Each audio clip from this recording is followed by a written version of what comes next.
In telling how I became an author, I should be able to expatiate on the fact that I took to writing professionally before leaving kindergarten. As a matter of fact, I was 35 years old before I wrote my first.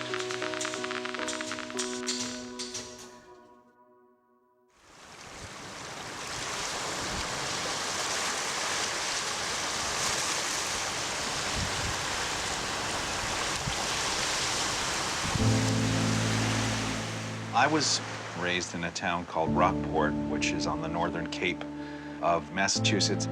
It was a little fishing village, artist gallery community. It was very isolated, nothing to do, nowhere to go. You had the ocean on one side and the forests behind you.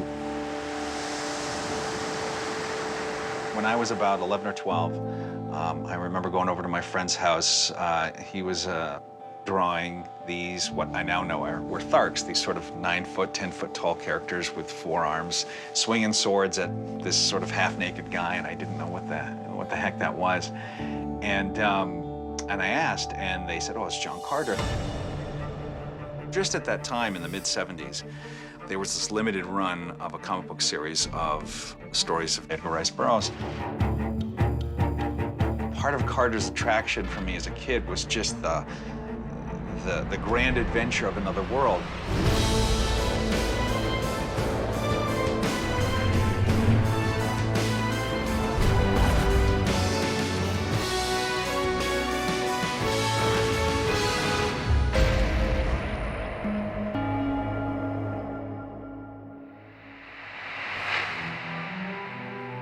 My early career was a great disappointment. I had failed in every enterprise I had ever attempted. At last, I got placed as an agent for a lead pencil sharpener. We advertised in a number of magazines, and I sometimes took the magazines home to read. I remember thinking that if other people got money for writing such stuff, I might too, for I was sure I could write stories just as rotten as theirs. A Princess of Mars was published as Under the Moons of Mars by Norman Bean, a pen name that I adopted because I was mortified by the thought of having my own name connected with anything as foolish as fiction writing. Burroughs was definitely slumming it for a paycheck on John Carter Mars when it started out, and then I think it grew into something bigger. It really saved his life. Writing it saved his life. He was desperate. It wasn't financial desperation, it was existential despair. You can feel that the way John Carter is transported to Mars, the depth of that yearning to just break free of your body, to break free of the bonds of Earth and go adventuring and wandering. I resolved to give my imagination free rein. The result was the Martian stories. I think that one of the things that you have to give Edgar Rice Burroughs credit for is the quality of world building. I mean, he created virtually entire languages, you know, entire cultures. I think that he was onto something really substantial thematically, and I think that there are shining moments that still ring out a century later. So when Burroughs points to Mars, he's really pointing to here. It's dwindling resources, it's tribalism returning as we fight for water, as we fight for anything. What's nice about science fiction when done right is it actually has a relevance to us in the present day. Highly imaginative fiction, such as I write, demands the retention of a youthful and elastic mind.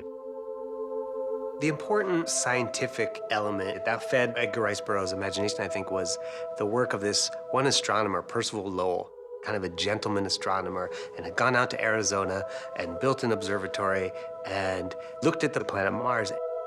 Speculation about life on the planets goes very far back, at least 400 years. Mars rose up in that speculation when Percival Lowell observed Mars. And according to his read of what he saw through the lens, there were canals on Mars. And he wrote entire books on the existence of canals on Mars. His imagination got the better side of him. And then there are his hand drawings. Elaborate networks moving in and out of what he identified as cities. This was good stuff if you have imagination and you're a novelist. As the surface of Mars was formally identical physically with the Earth, and as similar conditions doubtless still prevail on both planets, there's no reason to question a like evolutionary development from identical life forces. The influence of John Carter on Mars is far-reaching. There's a lot of stuff that's just so deeply ingrained into the very fabric of what fantasy sci-fi is. I've heard comparisons that Superman comes from it, because he was a man who had super strength.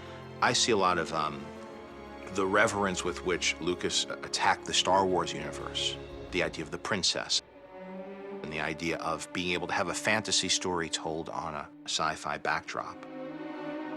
John Carter is hitting some mythological nerve. There's strong archetypes and there's strong imagery in those books. This is a very well-imagined world that Edgar Rice Burroughs has created. John Carter had to be there in order for Star Wars to happen or Avatar to happen. Wherever you might look around in the media landscape, in the world of fiction or films, you can credit Edgar Rice Burroughs for having had a hand in that. Publicity is essential to success. With all the thousands of books on display in a bookshop, I had to bend every effort to have my covers not only artistic, but at the same time demanding the attention of the passerby. Pre-internet, pre-videotapes and everything, the only way you could see literature realized visually was the illustrations of these books. When I was first buying those books as an 11-year-old kid, the illustrations went from interesting to amazing. The artist was a man named J. Allen St. John. J. Allen St. John became the reigning illustrator for all the Burroughs books. St. John's work really illustrates my stories. His visualizations of some of the nightmare creatures of my imagination are truly remarkable. After the success of Tarzan, motion picture royalties began coming in regularly. With my career safely insured, we moved to California and founded Tarzana Ranch. It's far removed from the unnatural pressures of the big city. That is, except for the Hollywood producers who come around looking to buy the rights to my stories. In the 1930s, Bob Clampett, a Warner Brothers animator, wanted to do John Carter of Mars as a full-length feature animated film. And he did some test footage. He couldn't get the backing to do that film, and so the project languished.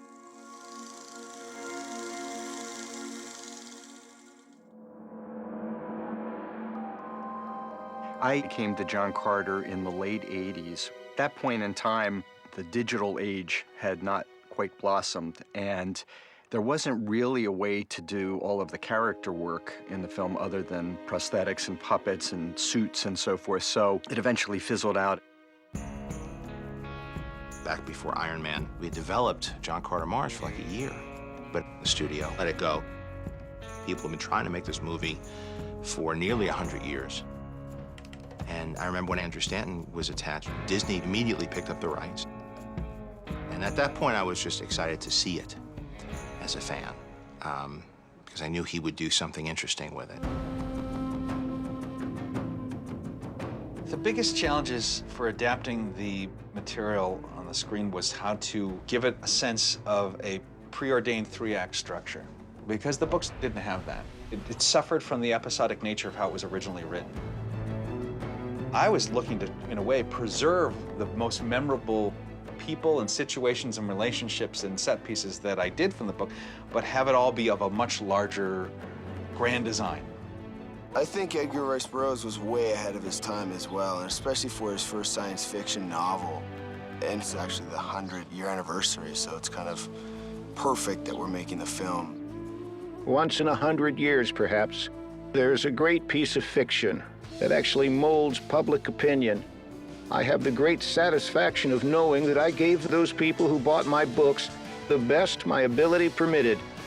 These are these grand novels of hairbreadth escapes. and daring rescues and mighty armies clashing. And you have all these elements of the swashbuckling romance story, but it's transported to another world where anything is possible. The desire to make movies is a desire to create worlds and characters that are beyond what you know you're going to experience firsthand in your own life. And I think the desire to see the stories of John Carter put on the screen was the strongest thing that stayed with me through my whole life. The thing that surprises me the most is I look up and I go, it's actually happened. It's actually happened. It's got put on the screen. Barsoom.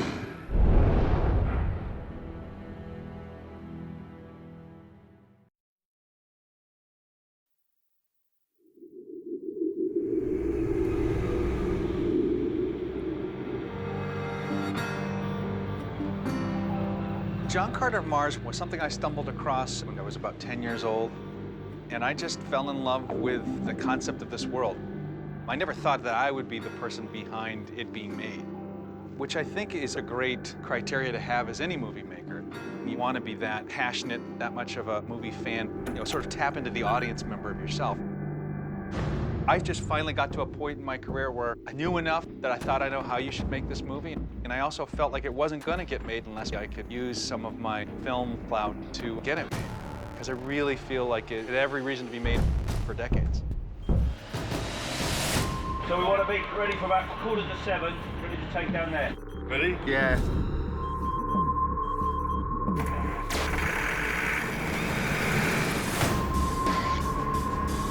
We had 2 years of pre-production planning on how we're going to build the sets, what the costumes are going to look like, what the props are going to be like.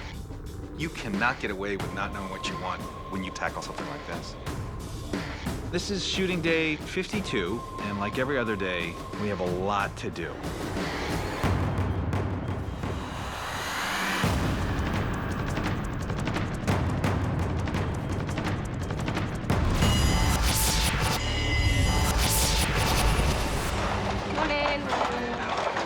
At the moment, we're in Greenford. We are doing part of the Palace of Light sequence where the Tharks arrive. We started shooting this sequence 3 weeks ago. Hello? Crew call is at 8:30, so all the extras need to be on set at 9 o'clock. Come on up and we'll sign you in. It can take them up to 2.5, 3 hours to get ready. So they're called in very early. Morning, ladies. Hi, guys. All the ADs position themselves into the various points at which extras go to, just to make sure that everybody's crossed off and we know where everybody is at each time. So they collect their vouchers and then they go into costume and then makeup and hair.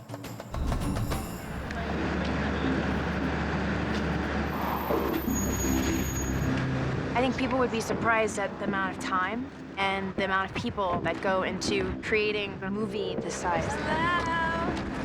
Good morning. From makeup to costumes to these beautiful, huge sets.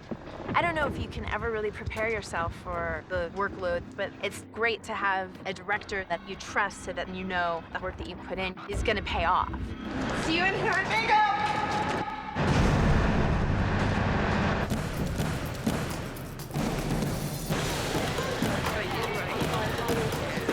It's crazy, isn't it?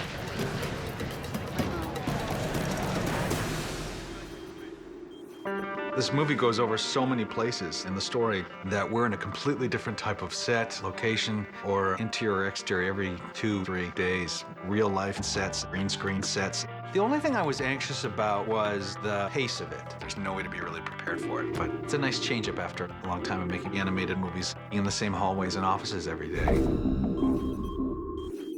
Good morning. Generally, we only have to tattoo Lynn on the first day, and then on every subsequent day, just draw them in and paint. This morning, we're almost starting from scratch. This is what they look like before they go on. They're amazing tattoo transfers, and they were all designed by myself and the company, which specializes in tattoos. And each character in the movie, over hundreds of Barsoomians, all have distinctive, unique tattoos.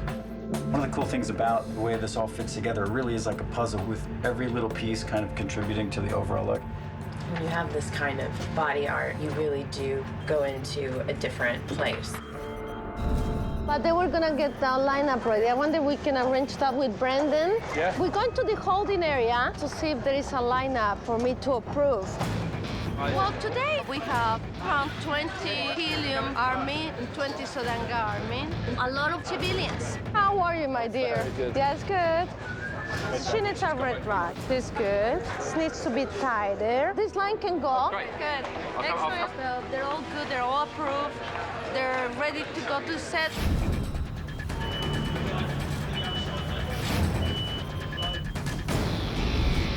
Well, I've been here for about 3 hours now. Just the second finish in hair and makeup.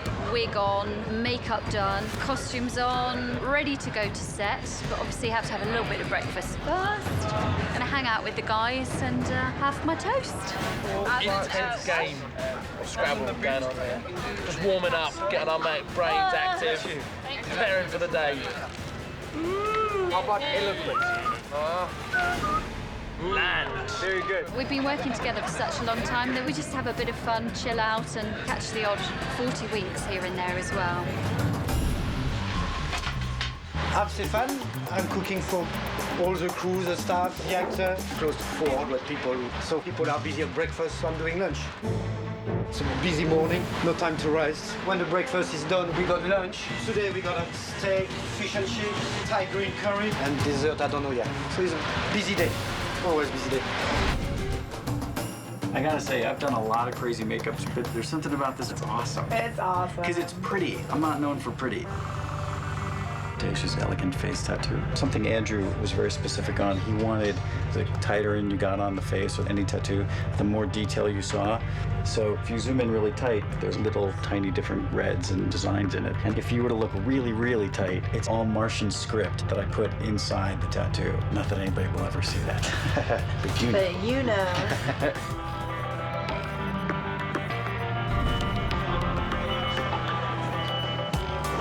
So this is the Palace of Light. As you can see, there's lots of green screen around, and that's so that we can add the whole vista of helium where this building is at the finale of the film and extend it beyond what the physical limitations are of the set. We build as much as we need to shoot in, and then everything else is added in later so that we don't restrict what Andrew's vision is. Making movies virtually isn't as different from making live-action movies. Certainly there's a lot of obvious differences, but the fact that you're both trying to make a great image on the screen that captivates you, that moves the story forward, and everything has a reason for being in there. In that way, they have no differences. And I was very happy to discover that. So far, so good. Okay, so guys, good morning. Good morning, Fraser. So guys, today, very much a lot of the same. We're gonna have our special soldier team just in front of the spaceship here. All the other civilians as well, across the back of the spaceship doing your mad panic trick, all right? So who's ready to go to war? Shall we go? This is Sparta! Yeah. Let's go, guys. Let's go, let's go, let's go. Hey, Robin, we good? We got Andrew. It's your little clubhouse. This is the new scaled one? Yeah, that looks great. So we're looking at it from 2 angles. That's probably one of his biggest jumps. Yeah. That's fantastic. That's great. That's fantastic. See how much squash you give it? I am always like, squash more, squash more. When we see Taylor later today, we should show this to him. Because it would really inform him for what he should be acting, on a land. Yeah. I mean, that's on a huge jump, so he's not been off. But it just lets him know. That's fantastic, guys. That's the movie I was always picturing.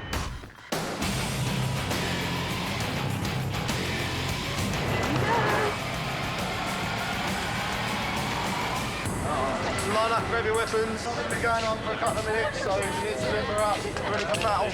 You know the drill. You know the drill.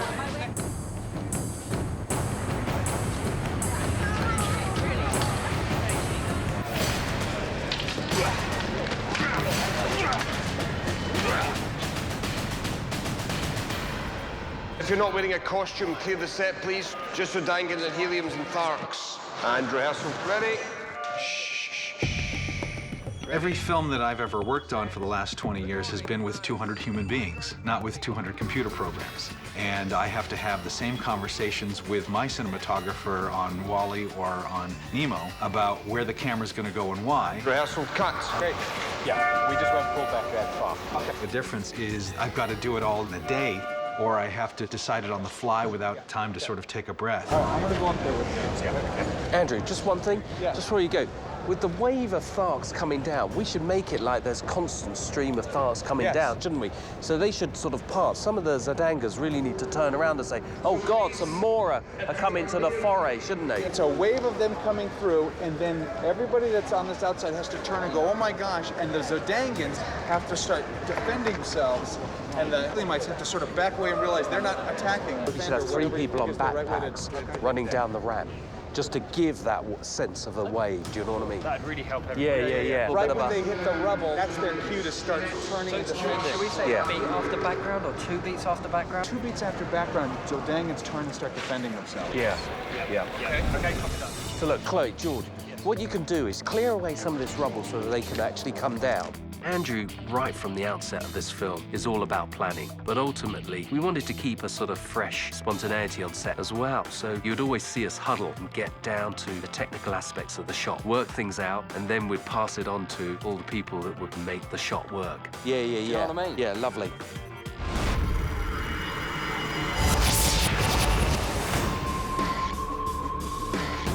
Of all the things in movie making that it's the most dissimilar between animation and live action is you can always go back and reshoot anytime you want in the digital world. Whereas live action, you got to get it on the day, and you've got to have been smart with how you can set up the cameras and how much you can get. So I've been so paranoid about that, I think I've kind of gone overkill, but so far it's going really well. They're just waiting for your cue when you turn, so if you want to let it get all loud and crazy, that's fine. Department's clear. Recording and... 146 Adams, take 1.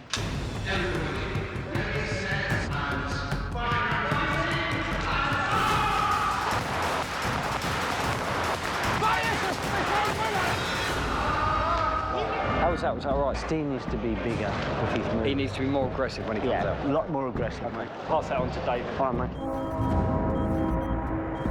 In this film, it is a very big physical drama film.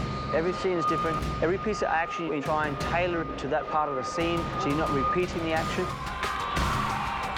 A lot of these extras worked on a number of sword films before, so they're all pretty switched on what we need. It's better. Being on set for this long, we're talking 14 hours at a time, you get to know people pretty well. You can learn pretty quickly who you want to be spending that kind of time with. It's a bit of fun we have. We do get bored on set, so this has become something. Basically, what we try to do is get everyone a big fright, especially the hair and makeup. Because they're fooling around here constantly. What you want to do is, as they come up here, they'll be fixing something. Oh, and give them a fright. So that gets us through the day because we get bored sometimes. It's small things that keep us amused, you know what I mean? These minds aren't a lot. Hello, I'm Mark Andrews, second unit director on JCOM. Some of the scenes involved ship-to-ship combat on Barsoom. These are airships that fire radium rounds at each other. And, well, basically one of my jobs is to film all the explosions.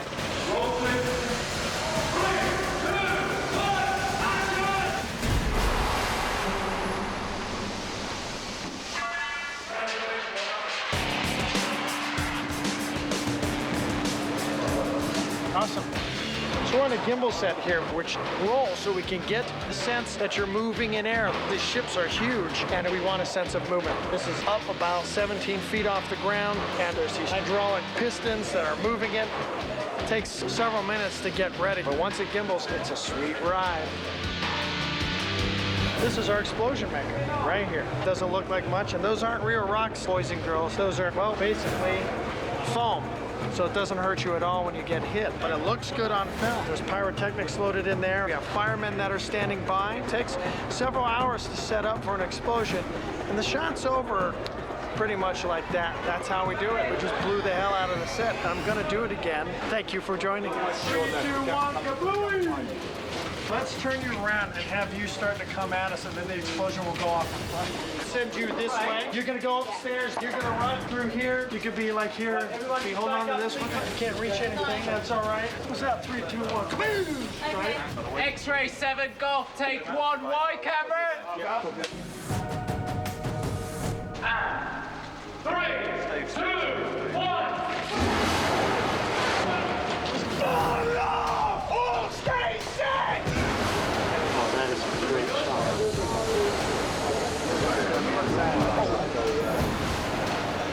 That was awesome. Thanks, Reese. All the hard work is paying off and really giving us texture to this world that was created by Edgar Rice Burroughs that we now get to actually physically be in and play in. So it's been an awesome ride so far, and I expect nothing to change. So thanks for checking in with us. I'll see you next time.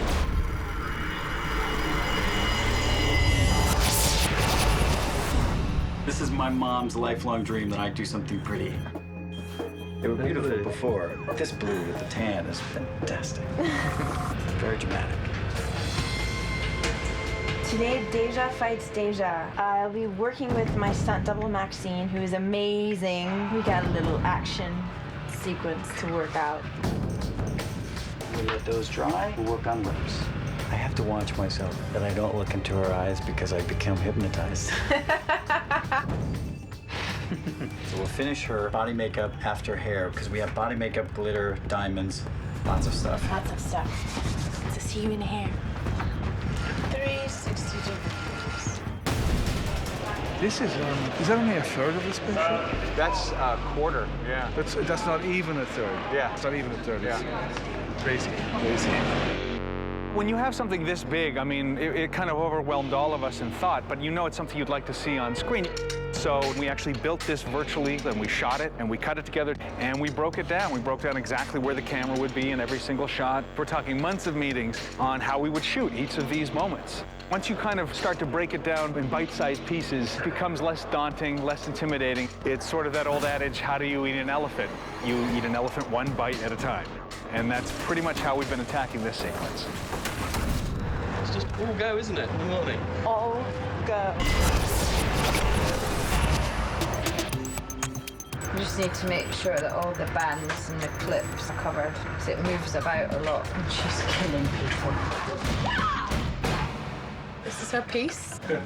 Just clipping it in. No matter what hairdo we go with, that first 45 minutes of adding this piece in has to be done. By the time we're finished with hair and makeup, I feel like I've had a complete day, so I have to re-energize and get ready for what is the actual shooting day. The piece now has just been put into place. We weaved Lynn's own hair through, and what we're doing is put a slight S-wave. Shagtastic. Shagtastic. And that's what we call Deja hair.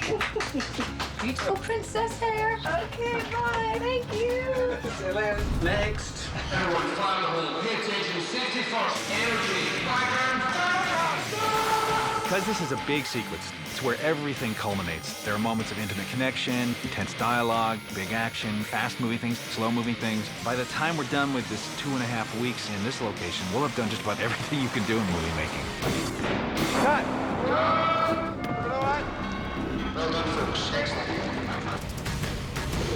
Hey, how'd that work? Yeah, it looked good. I thought it was awesome. No, it looked fantastic. Do it again.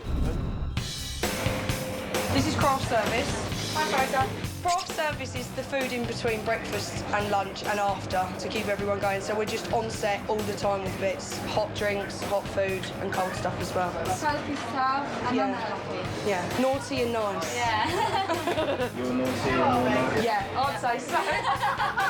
When we close for 5 minutes, they panicking. They like, oh, we want a coffee. I need a coffee. Yeah. Nearly crying sometimes. It's very full on, but I enjoy it. Yeah, it's your mopper, darling. I came on board because of Andrew. He was the hook. I had worked with him before on Finding Nemo. Because of his background, he has a different approach to filmmaking. I started talking to him about it. I could feel his passion. The script was very strong. I said, listen, you want me to play a Thark? I'll play a Thark. I would love that. Where do I sign? How quick of a charge can you do? Nice. I'll take that. That's good. I sometimes miss in movies the physical challenges, and this had lots of physical challenges, not only with the stilts, but some of the gestural language, the fact that we had to learn a Martian language. You know, you just gotta adjust your head and embrace them as techniques rather than obstacles.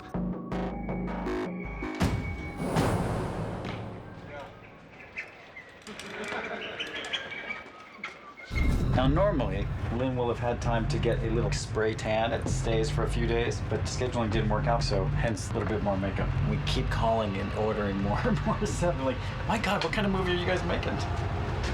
Big one. Pretty different from what you saw coming in, isn't it? My thinking behind her wedding gown was that when she's completely dressed, she's like a giant shining Barsoom statue. So we actually go in and put little glitter and tiny crystals all over her tattoos, so she just shimmers.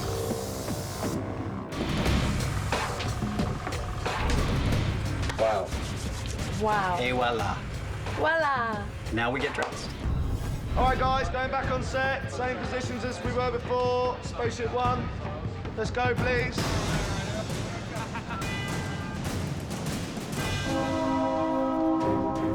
Especially being an idol, exceed your expectations. It was like typecasting. It's like we got TARS, like everybody respects it. You know, you're bringing all that Thark respect.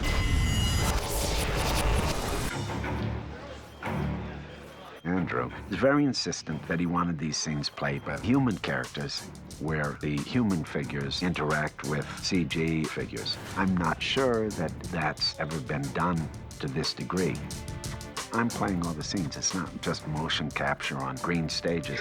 I'm walking around on stilts in this environment, so it gives a kind of integrity. I think that's very important. Like all performers, your job remains the same, to give them the richest material to work with. God, that's fantastic. Circle that. All right, let's do one more.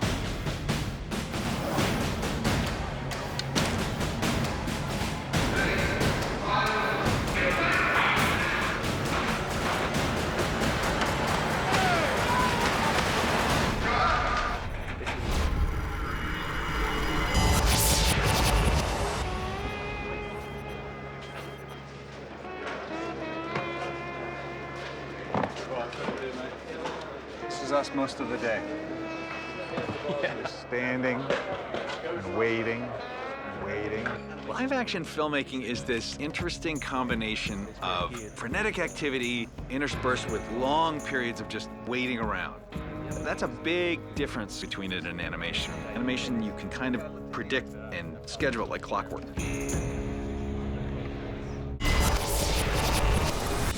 When you're on set for this long, your highlight of the day is when lunch comes around.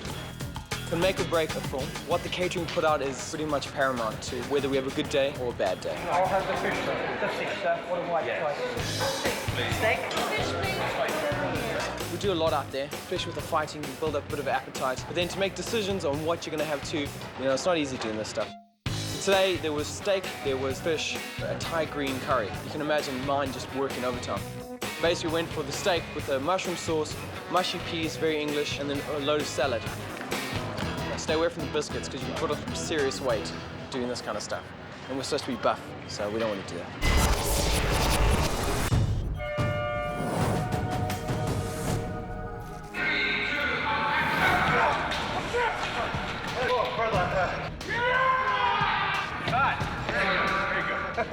Pull back B.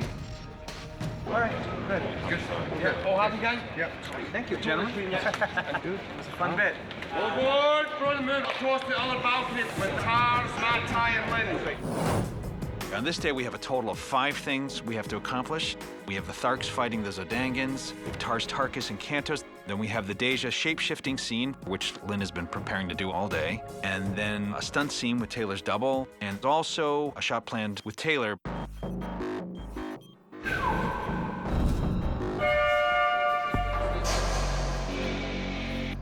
What bit are we going to do? Doing the 670. I think that's where I'm going to do. Okay. Okay? When they change, he'll just change in height. So basically, that head will go down to Mark Strong's height, and then it'll go down to Lynn by the half a head height. Okay. So you should get your framing that works for all three, and just you only have to tilt. So, got it? Go ahead. Okay.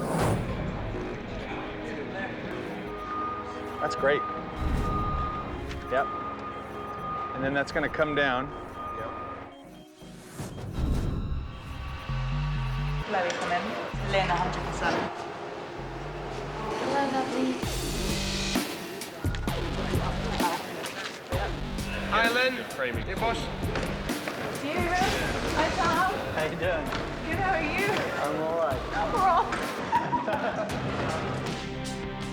In reading the script, there's aspects that are just so far out there that I was like, what is this going to be like? It's just so amazing to be a part of a project that is so broad and that is creating this world that no one's ever seen before. It's amazing, isn't it? And I think that's what people want, something that's going to take them to another place.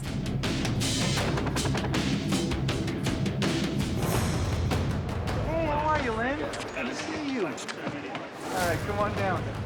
Willem will be standing here, who's actually Matai, with a little bracelet. He is about to kill Carter, and you've got to stop it. So you hit the wrist, and he'll turn around, and we'll reveal that it's you. You're going to put the sword point to the neck, and he's going to basically change in front of you from Tars to Matai, and he will change into you. Right. So there'll be times where I'm asking you to be more like Mark. It's cool. Hey, good to see you, Mark. How are you? How you been? Good. This shot, this is another one of those funky little tricks we're gonna ultimately make look pretty when we're done in post. I'm gonna shoot my first take, and Willem's gonna be in it for reference. Okay. I remember right at the very beginning, the thing I came away struck with was his enthusiasm. And that hasn't waned in the whole time that we've been shooting, which is phenomenal. And then you go to his neck, and then we're gonna step out, and I'm gonna say lower down to Mark. It is an incredibly draining, exacting experience to direct a movie of this size, especially if you've never done live action before. Come closer. He has been utterly consistent in the enthusiasm that he's communicated to us as actors. And then you. All right, good. And then what? I'm going to disarm you in a minute and then become you? Yes. So you have a fight with yourself, which is existential madness. Right? And that'll be cut. What could be more simple? Let's shoot it. Let's shoot it. Let's shoot it. All aboard! Filming! 148 Martha and the Muffins, take one. Push the sword up to his neck, and step out, Willem.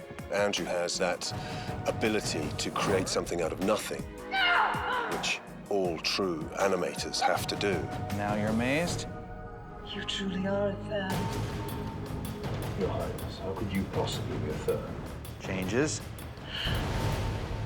Cut. Beautiful. Love that. All right, now it becomes Evil Deja. Medallion? The Deja medallion. We have the necklace at the right length for her. Right there. Let's see how that goes. How does it hang? Right there? Good. How's that feel? Good. So I think the attitude will be just confident, just like, ta-da. Yeah. Nice, nice. And of course, there was moments of, can I do this? She's this archetypal female. There's so much to embody. Early on in casting, I was reading opposite her, and she just had all this strength and passion, sort of an immovable force behind her. And I thought, that's a woman that'll fight for Mars. Your Highness, how could you possibly be a third? And then lunge. And cut. Round, round.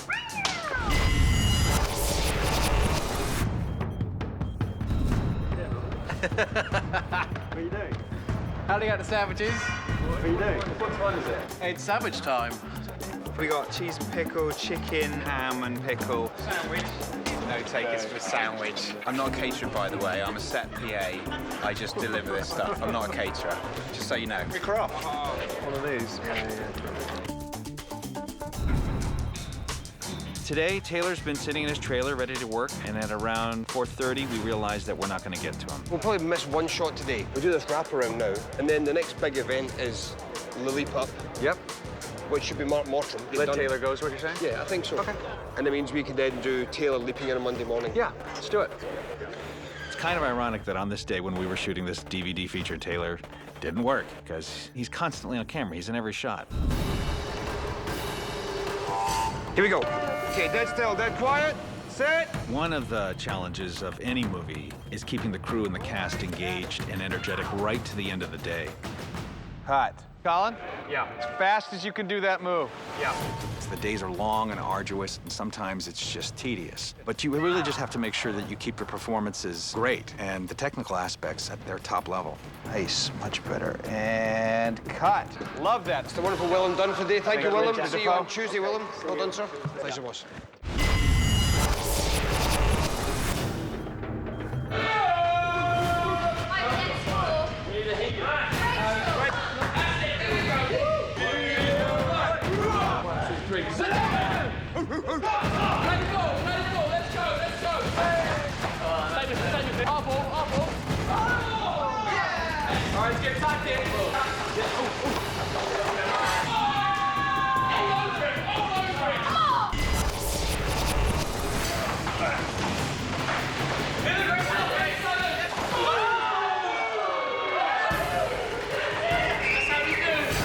Team played well.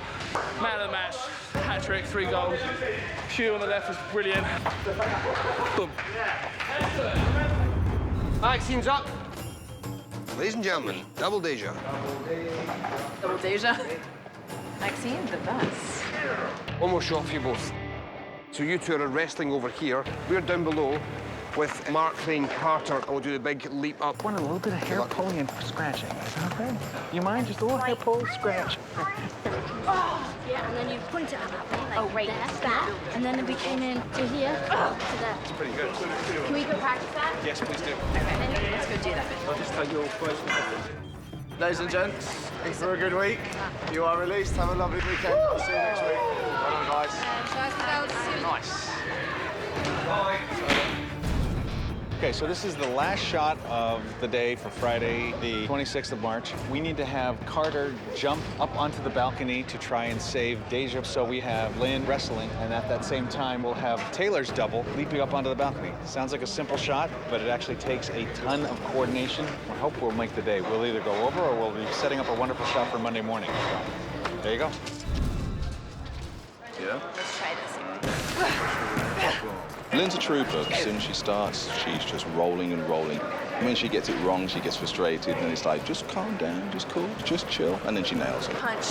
That's it. It's just making sure that everything just flows naturally. Their bodies are just going to go bang, and that's it. Quick eyes. Lovely. That's.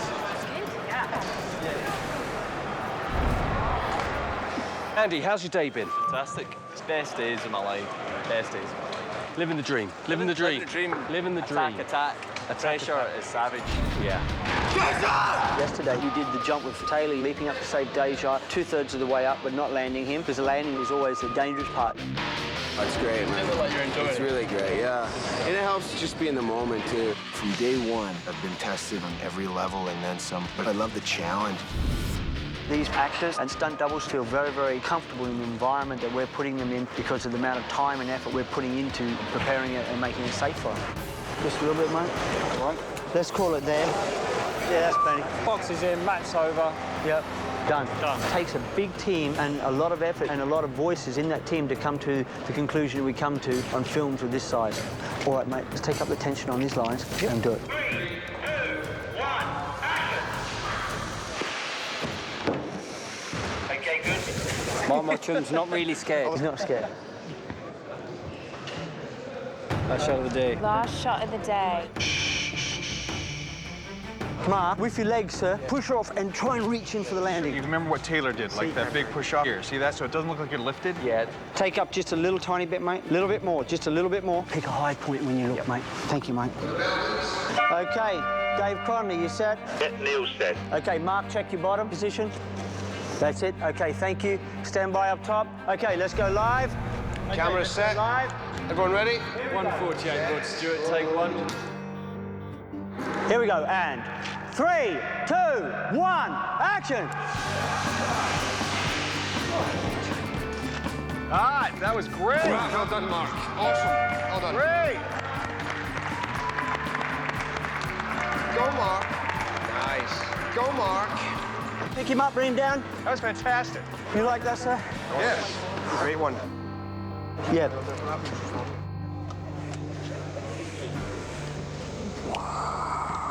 All right, we're in today. Fantastic, thank you. Well done, Mark Mottram. Folks, thanks for a great week. Much have a safe, great weekend. Thank you all very much indeed. That is a wrap. Thank you all very much. Well done, team. Well done. He's on the ground. Thank you. End of day. Hundreds of people have worked on this movie, but I swear it feels like thousands. There's so many micro-judgments, so many steps that just go on for years and years. It almost doesn't seem possible to accomplish what we've done. When I look at one day like this one, I realize that we did it by just taking it one step at a time, one moment at a time, and by having really talented people take the journey with us. Now it's dark. See you all later. Take care. Woo! John Carr rocks.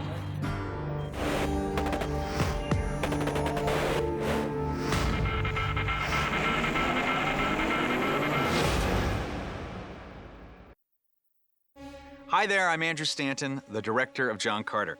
And what you're about to see are a bunch of deleted scenes from the movie. Some of these scenes are gonna look very finished, and some are gonna look very, very rough. Very strange, in fact. You'll see people with gray pajamas representing Tharks. You'll see people on ATVs that are supposed to be thoats. And you'll see a lot of places where there are no visual effects and we had to put drawings in its place while we were cutting. But it's, I think, enlightening seeing the journey you take for making an entire movie. So let's take a look, and I hope you enjoy it.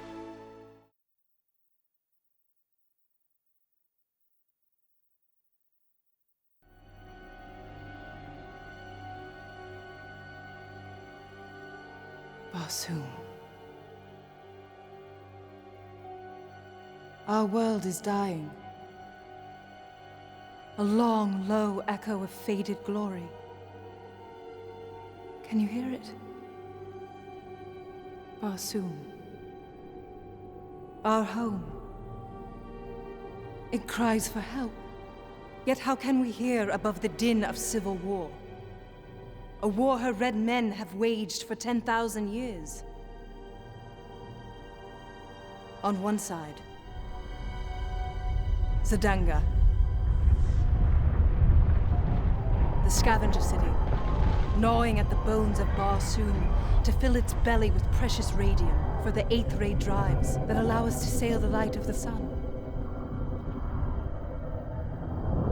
Opposing them, helium, where the iron law of survival never crushed the love of art and science. Yet we are as desperate for radium as our enemy, as trapped in the old ways.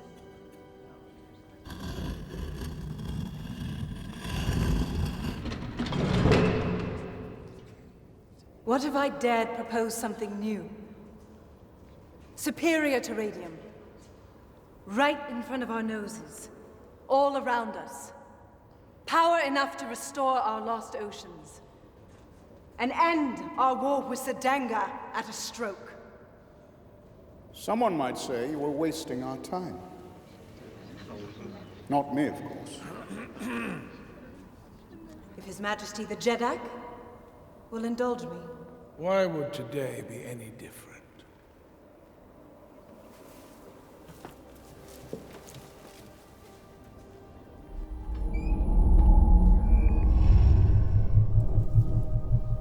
We have discovered that between each of the 8 known rays, there exists a binding force. A shadow light, if you will. When we attempt to separate these rays, an intense resistance occurs, exposing this hidden 9th ray. Look in between. Look for a glow of blue.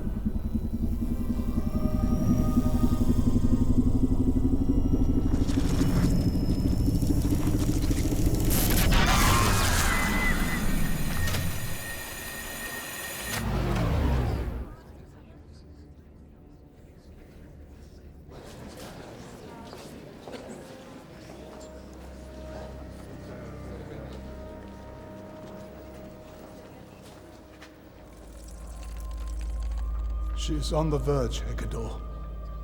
Much closer than we suspected. Agreed. We must proceed to the end game.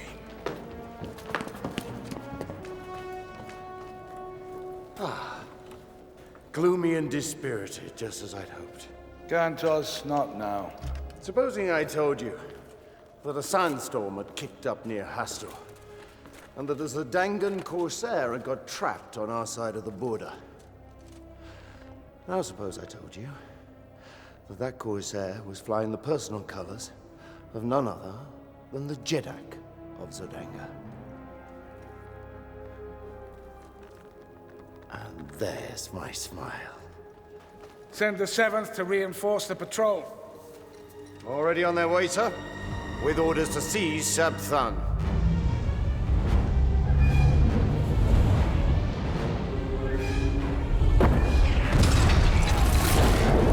Need clean lights!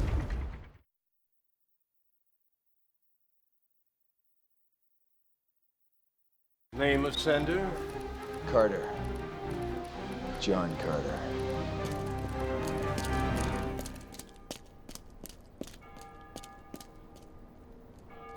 Which brings us to the pineal gland, whose function remains mysterious to medicine.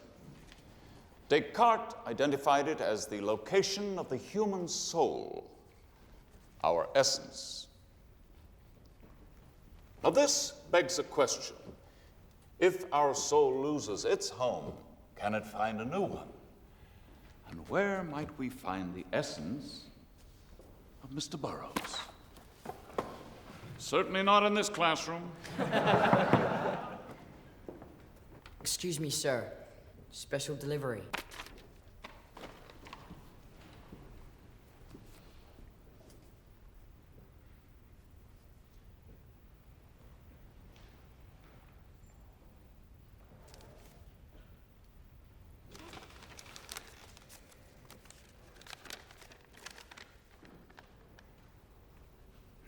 Bad news? I don't know. It's from my Uncle Jack. John Carter. John Carter of the Two Moons Mine. You rich, Edgar? Gentlemen, please. No, I haven't seen him since I was a boy. Since before the war. It was before he struck gold. He wasn't rich then. He was just Uncle Jack.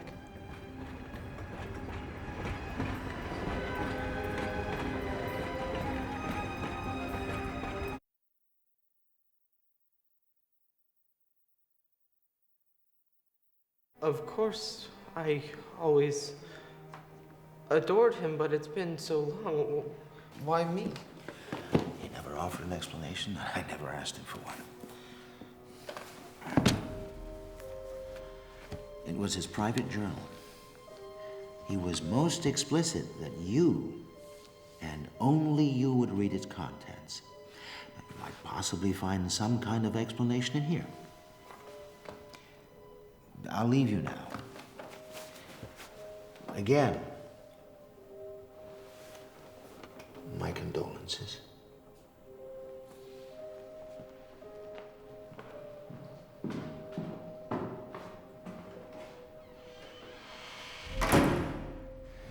That young man in there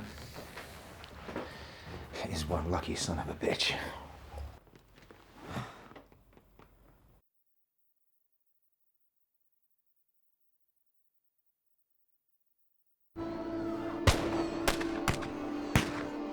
Savages.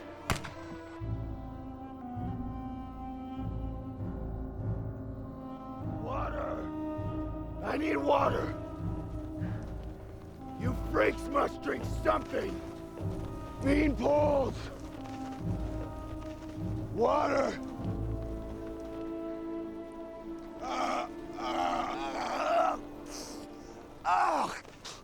That's ungodly! What is that? Skarastot. Well, Virginia, I don't understand! Where's my damn gold? Narta heb nontala.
this place?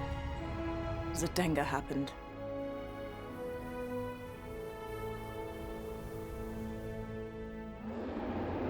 White apes! They hunt by night, without eyes. Track you down by the smell of fear. This masks the smell. You need much.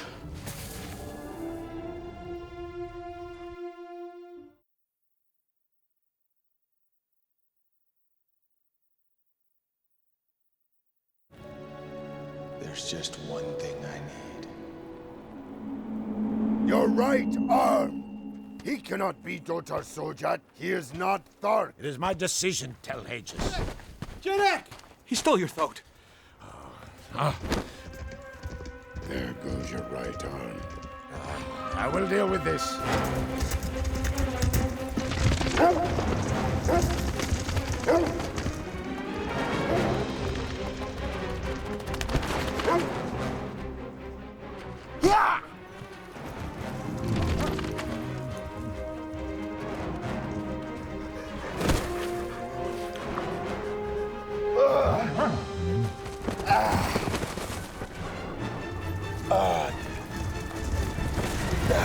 Dotar Sojat!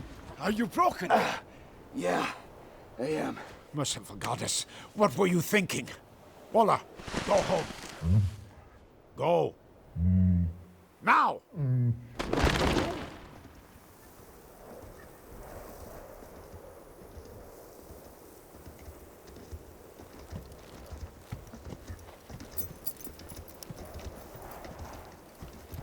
Something troubling you, Tars? When I first saw you leap up into the sky, I wished to believe it was a sign that something new could come into this world, that change is still possible. But I fear it is too late for the Tharks, too late for Sola. She's your daughter, isn't she? How? Call it a father's intuition. She does not know. She cannot. A Thark has no parent but the Horde. But you know. How? Her mother was different. She kept her egg. She carries the last flicker of our ancient greatness. Now, Tharks only see it as weakness. I can't protect her any longer.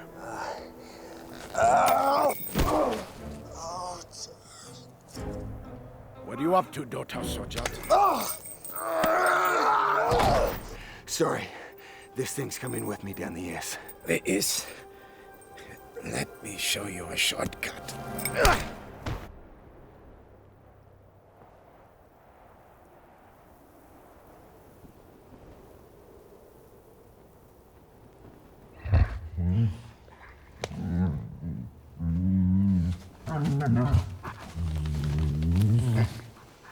You have not eaten.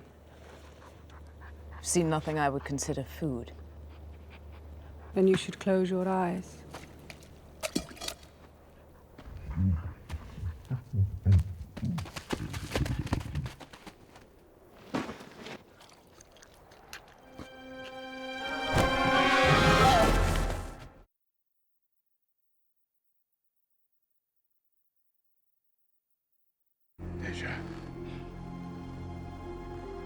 You hold the power, Princess.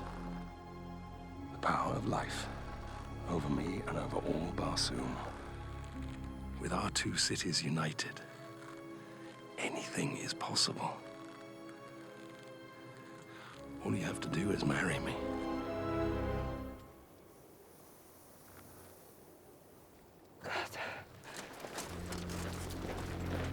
Fascinating. Save him for me. You heard me.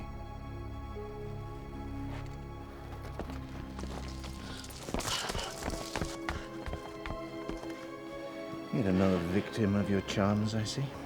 Princess, without wishing to appear over-eager, When may I expect an answer to my offer? Soon, Sabthan. You shall have it soon.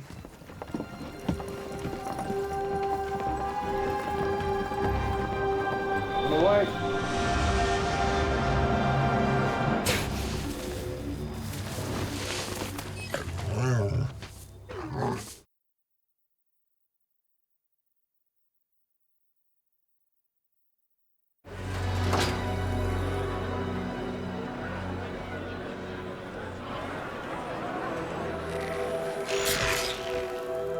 My name is Matai Shang, and I do not exist. Indeed, I work very hard at it.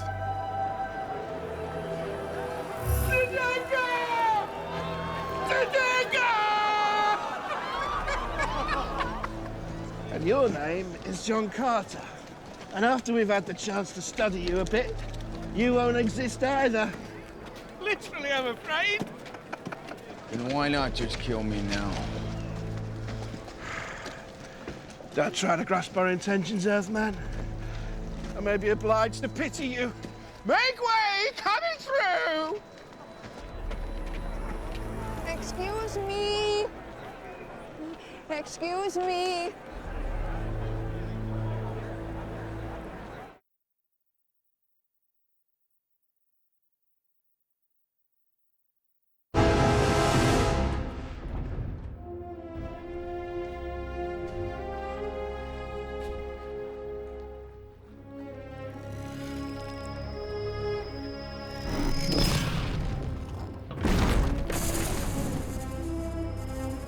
Sire, we've reached the border of Helium.